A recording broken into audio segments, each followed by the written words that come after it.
what I want to emphasize in this episode is that embrace your tradition, learn new tradition, open up your perspectives to more understanding, more love, and more humanity in this world, because the world really needs more of that right now. We are in the middle of a pandemic, we're in the middle of an economic crisis, and we have racial tension in America. So I want to use this episode on my durian barbecue to spread a message of tolerance, understanding, and love, and kindness. Hey everybody, it's Harry from Step By Daddy Barbecue, the YouTube channel that teaches you how to master barbecue so you can spread barbecue love. I have a somewhat of an unusual but fun episode for you today. I have in front of me a fruit. It's got spikes on it, and you may have seen this on Bizarre Foods. It is something called a durian, and it is known by some as the world's stinkiest fruit. It's got a creamy white meat inside that has a seed in the middle. I grew up eating this fruit, and it's extremely popular in Southeast Asia. There are approximately 300 varieties, and it's extremely common in Malaysia, Thailand, Singapore, Philippines, and Indonesia.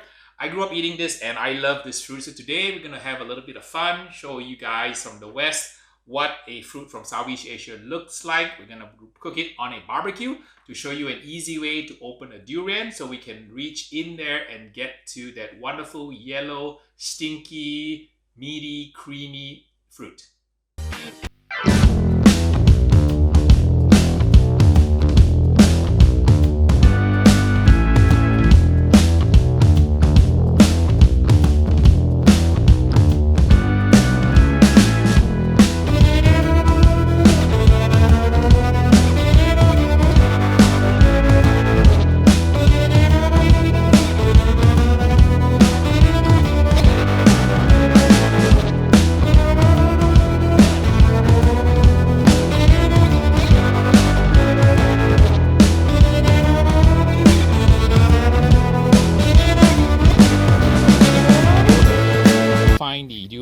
Absolutely amazing. Some people find it really an overpowering, unpleasant odor.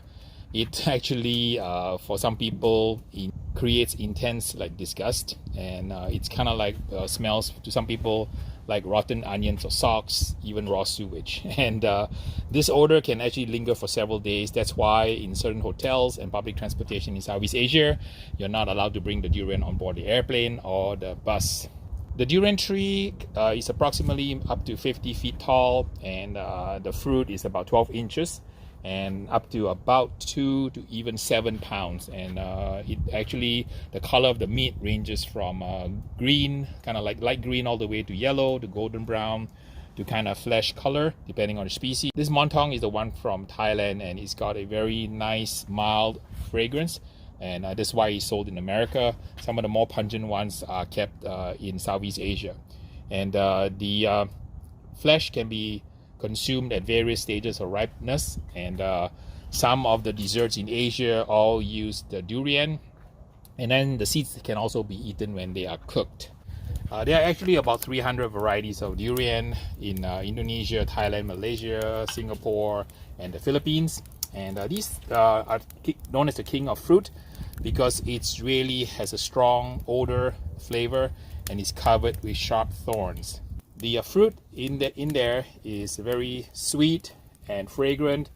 Well, some find the aroma is really overpowering with unpleasant odor. If you've seen Ernest Zimmerman from Bizarre Foods, you know that he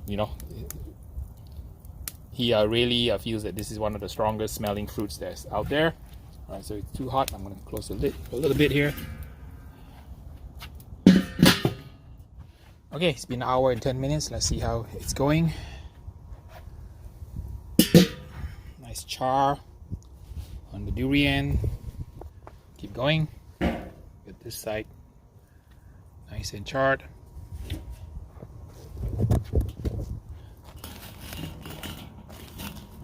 Get this side going here.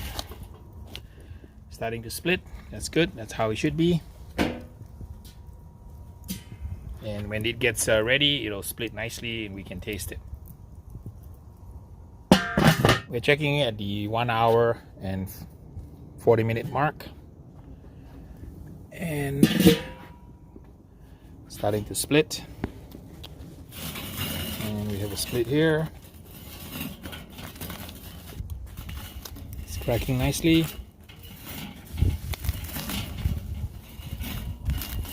Okay, a couple of cracks have opened up. We had a 2 hour mark. Let's take a look. Looks like it has reached a point where it's split along the natural seams. You see that? You can see that here. So this is kind of like a starfish. It'll split right at the natural seam, so it's easy now to take out the meat to give it a little taste test. So there you have it. I wish you could smell the heady, pungent aroma of the durian that's barbecued. You can see that it's split along the natural seam. This is the easy way to take apart a durian. So I'm going to take apart the pieces now. It comes up in kind of like a starfish, kind of like where the natural seam is, it breaks up. And the meat is absolutely gorgeous and beautiful underneath. It's still super hot, so I'm going to try to do this without burning myself. See here, woo, look at that. Nice and warm. Rinse it in warm water. Nice and steamy. Absolutely gorgeous. Gently lift out the pieces. This particular durian is from Thailand, so it's called the Montrong. Kind of like sounds like a Godzilla. Montrong variety, and it's extremely popular because it's called a golden pillow, and you can understand why. Because as I take it out of the shell, it kind of looks like a golden pillow here. Look at how beautiful that is. Woo! Look at that. And it's less pungent in aroma. That's why they imported it to America. Because I think quite a lot of folks who try this the first time will already find this very strong. The durian season is kind of seasonal fruit crop. It kind of lasts around April through August. So if I want to visit Asia, I always try to find a time when it coincides with the durian season. And it's banned from many places, such as hotels, airlines. You can't bring this on an airplane because it's gonna stink up the airplane. The other thing also you need to be aware, once you eat this, right, you kind of smell like, you know, like heavy garlic. If you eat too much garlic, it kind of comes out in your pores. This one is kind of like has the same kind of sensation. Wow, I got some huge pieces here. Look at this piece here. And this is known as the king of fruits because of its pungent aroma. And people pay a lot of money. Like, for example, like this particular durian is about $25 US, which is in Asian money is like $100. So it's like $100 fruit because the exchange rate is 4-to-1. You kind of feels like paying $100 for this fruit. This one is frozen from Thailand, but when you go to Asia, you can eat this fresh on the side of the street. And a lot of times they have a pedigree associated with the fruit that you buy on the side of the street. And then the vendor will tell you kind of which ones are the ones you want. Some are actually sweet. Some have a slight tinge of bitterness to it. And it's, you know, many people describe it kind of like eating a very highly flavored custard, like a rich custard with a hint of almond flavor in it. And I love it because I grew up eating it. And in life, sometimes when you grow up eating something, even though it's stinky, this is all you know, and you really enjoy it. So got it, everything up, quite a few pieces here. Let's go sit down and enjoy some of this barbecue durian.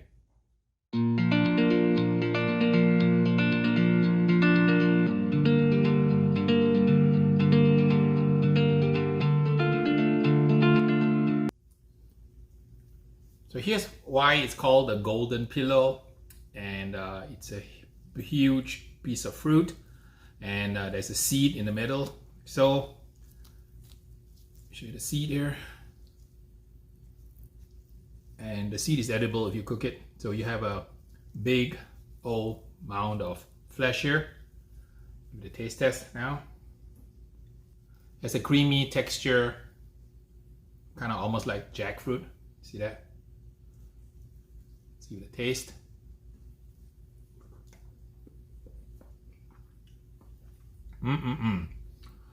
It's got a slight hint of sweetness. The pungent aroma actually is quite muted because I guess the Montrong was exported to America because it's a milder version, but I've eaten much stronger durian version, but still extremely pleasurable. Has a nice consistency, and kind of like custard, just with maybe a hint of almonds. Some people liken this to eating like old socks. So my son and my daughter, who grew up in America, they won't go near this stuff. So whenever I'm eating it, they always say, "Dad, go outside and eat it. Don't eat it in the house because you're gonna smell up the house." But luckily for them, this version doesn't have a lot of aroma, but has absolutely great texture and great flavor. This is not for everybody, but barbecue durian is really a rare treat. When you grow up and you eat something, a lot of times your memory and your childhood memories kind of bind the food that you eat. I'll give you an example. My kids won't eat this because they never grew up eating this. And I love it because when I was a kid, this is what I used to enjoy.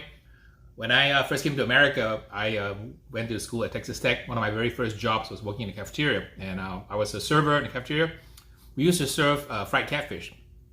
And for the first 2 years at Texas Tech, while working in the cafeteria, whenever they served catfish, I couldn't eat it because psychologically, I could not eat catfish because as a kid growing up, I used to fish in the river. The biggest catfish we used to catch would always be where the raw sewage would go out from the plant to the ocean. And when we caught the catfish, we would just catch it for fun, and we would release it because we would never want to eat a catfish because it was a bottom feeder, feeding on fecal matter. So that was burned into my brain. So when I came to America, when I first saw catfish, I could not overcome the psychological barrier to try eating catfish because it was burned into my brain as a kid, catching catfish for fun, that the big ones were all fed on sort of fecal matter. So I learned over time that when somebody doesn't enjoy something because they never got exposed to it, you have to respect that. Like some of you who come to my channel, you say that, you know, the best barbecue memories you have is not a perfectly cooked barbecue, but the barbecue that your dad that had burned on the Weber kettle because he cooked the chicken until the chicken turned black, and then he poured a whole bunch of Kraft barbecue sauce over to hide the burnt chicken. So we have all these memories that are burned into our consciousness, and our traditions will continue from these memories, and they take many shapes and forms. I may like durian, you may not, but what I want to emphasize in this episode is that embrace your tradition, learn new tradition, open up your perspectives to more understanding, more love, and more humanity in this world, because you know, the world really needs more of that right now. We are in the middle of a pandemic, in the middle of an economic crisis, and we have racial tension in America. So I want to use this episode on my durian barbecue to spread a message of tolerance, understanding, and love, and kindness. So I want you guys all to go out and cook barbecue in any way you can see fit. When people say your barbecue is no good or you're doing it wrong, just ignore them and continue to spread barbecue love, because you gotta love what you cook and cook what you love. Now the moment of truth. I find this to be absolutely amazing. My kids won't even go near it because it's too stinky. So let's see if the brisket dog will try some of this durian. Let me go find Beans and see if he's willing to try this. I noticed that I'm doing my tasting segment and Beans is nowhere to be seen. Oh, I'm sorry. Okay, sorry. Beans is right here. Beans, you smell durian? Do you think you think he's brave enough to try a stinky fruit? Let's give it a shot and see what happens. Okay, so I'm feeding you durian, no brisket today. So this is a fruit. This is a Southeast Asian fruit. And go ahead, try it out. Whoa, he's wolfing it down. Stinky socks and all. Look at that. Is it good? Is it Beans? Huh? So that's my episode for today. Thanks for stopping by. Like, subscribe, and share. And if you guys like my videos and you want to see more behind the scenes, I have a Patreon site where I kind of talk some of the things that happen, sort of behind the scenes, the bloopers. And we have content that is not found on YouTube. But if you want to come on YouTube, that's great also, because it's free content. For $1, you can go over to Patreon and watch a lot more content, including getting one of my cookbooks. There's a PDF file out there waiting for you if you want to snap it up.